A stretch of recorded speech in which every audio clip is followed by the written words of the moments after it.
We're here because free speech is under attack. We're here because people are being convinced that socialism works. We're here because people are being judged guilty until proven innocent. We are fighting back with facts. This is not a safe zone, so buckle up, Buttercup. This is the raw, naked truth.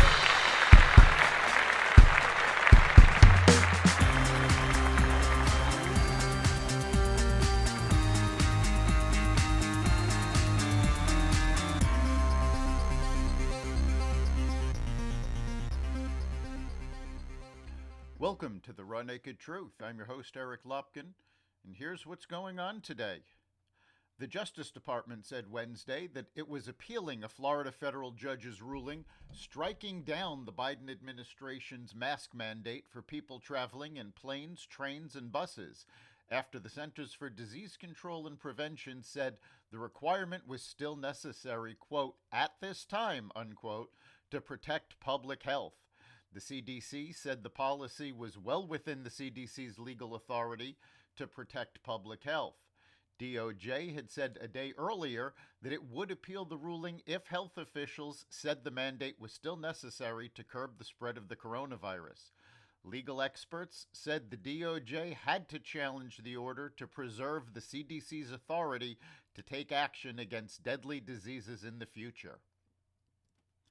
Russia announced Wednesday it had successfully tested the Sarmat intercontinental ballistic missile, which Moscow says can deliver nuclear warheads at hypersonic speeds and dodge defenses. Vladimir Putin said, quote, this truly unique weapon will force all who are trying to threaten our country in the heat of frenzied, aggressive rhetoric to think twice, unquote. But Russia's defense ministry stated that the missile would not be ready for use until after the completion of the testing program. In Wednesday's test, the missile was launched from northwest Russia and hit a target 3,500 miles east. U.S. officials made no immediate comment. A United Kingdom judge has approved WikiLeaks founder Julian Assange's extradition to the United States, where he faces espionage charges related to WikiLeaks' publication of classified material. Assange has been in British custody since 2019, and a UK court in December granted his extradition. In March, the UK Supreme Court denied him permission to appeal because his application did not raise an arguable point of law. UK Home Secretary Patel will make the final decision, although Assange can appeal to the High Court. A judge previously said sending Assange to the U.S. would be oppressive because of his mental condition, but the U.S. promised he would receive appropriate clinical and psychological treatment.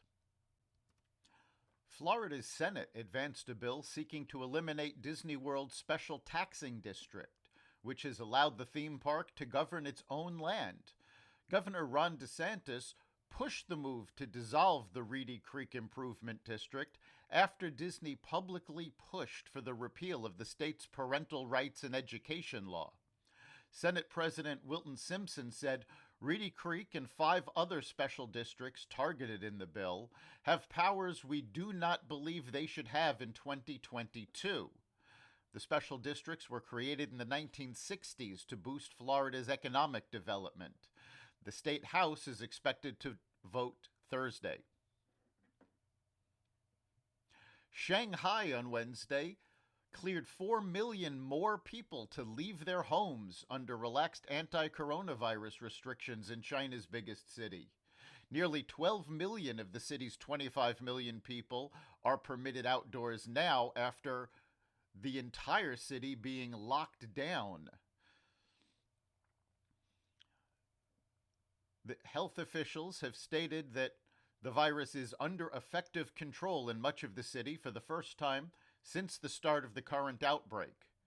The changes came as the International Monetary Fund warned the global flow of industrial goods could be disrupted by China's shutdowns in Shanghai and other industrial hubs, resulting in a reduction of the IMF's forecast for economic growth in China this year to 4.4% from the previous estimate of 4.8%.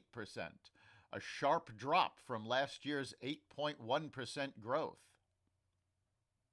Netflix shares continued to dive, dropping 35% the day after the streaming video company reported its first quarterly subscriber loss in more than a decade. Netflix said after releasing the results that it is considering offering a lower-priced option supported by ads to help attract customers. That would mark a significant shift, as Netflix has always touted itself as commercial-free. Those who have followed Netflix know that I've been against the complexities of advertising and a big fan of the simplicity of subscription, said Netflix chair and co-CEO Reed Hastings in an analysts conference after the release of the quarterly results. He continued to say, but as much as I'm a fan of that, I'm a bigger fan of consumer choice. Home prices jumped to an all-time high in March, with the median existing home price reaching $375,300, according to the National Association of Realtors. Buyers rushing to close purchases before mortgage rates, which already have hit 5%, rise further. Prices have gone up year over year for more than a decade now, the biggest such streak on record. High prices deterred some potential buyers, and low inventory contributed to a decline in the number of existing home sales, which fell 2.7% in February and 4.5% from March 2021, according to the report. Still, the typical home only stayed on the market 17 days in March before getting snapped up. Finally, actor Robert Morse has passed away. Best known for his roles in How to Succeed in Business Without Really Trying and his portrayal of Bert Cooper in the TV show Mad Men, Morse's career spanned over 60 years. He was 90 years old. That's the Raw Naked Truth. You can listen to every episode of The Raw Naked Truth as well as the rest of the Xvadio Podcast Network at xvadio.com/podcasts, the Apple Podcasts app, Google Podcasts, Spotify, iHeartRadio, Stitcher, Amazon Music, Audible, and wherever you find podcasts. We'll see you next time.